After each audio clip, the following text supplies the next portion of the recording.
Russia's Status-6 Poseidon torpedo has excited the fears, or the overactive imaginations, of Russia's enemies. Calling it a torpedo is a misnomer. While the precise capabilities of the weapon are mysterious, it appears to be about 80 feet long, which makes it more like a mini-submarine or an underwater ballistic missile. Poseidon is propelled by a nuclear reactor to a speed of 115 miles per hour and operates at deep depths up to 3,300 feet. It is armed with a massive 100 megaton warhead powerful enough to generate a giant tidal wave to destroy coastal cities. How useful such a weapon would be is debatable. Poseidon is too slow, compared to ICBMs and bombers, to be useful in a first strike or an immediate retaliatory strike.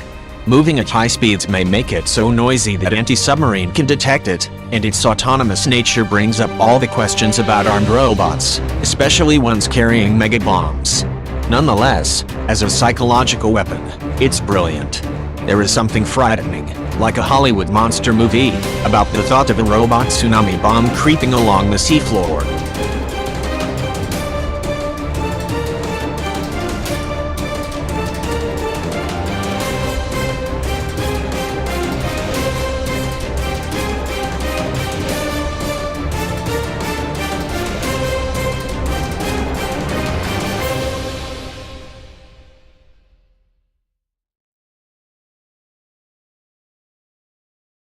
Sutron assumes that Poseidon's operating modes and route planning will likely be simple, reliable, and relatively direct, relying on speed and depth for survival. That being the case, one countermeasure would be to seed the seabed with networks of sensor mines to detect and destroy Poseidons. Ideally, the sensor networks would include their own effectors, for example torpedo-armed mines, to minimize the delay from detection to neutralization, since the targets will be moving much faster than traditional submarine targets, Sutton writes. Sutton also wonders whether Poseidons could be killed by long-range hypersonic glide vehicles launched by U.S. Navy submarines. The payload could be next-generation lightweight torpedo or a nuclear depth charge similar to the retired Sabrock, rocket-launched anti-submarine torpedo weapon, he writes. The short flight time and long range of this type of system would allow kills far outside realistic ranges for torpedoes and allow submarines operating in the North Atlantic to react to Poseidon launches detected in the Arctic region, hitting the target while it is still reasonably near to the sensor which detected it.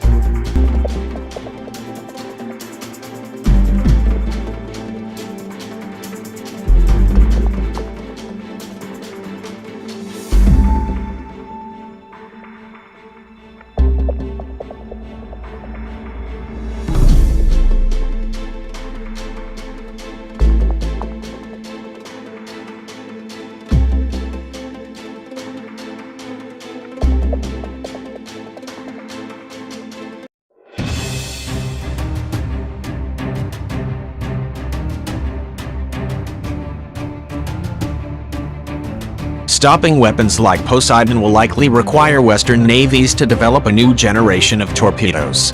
The current families of US Navy and Royal Navy torpedoes were developed to counter fast deep-diving Russian submarines, writes Sutton.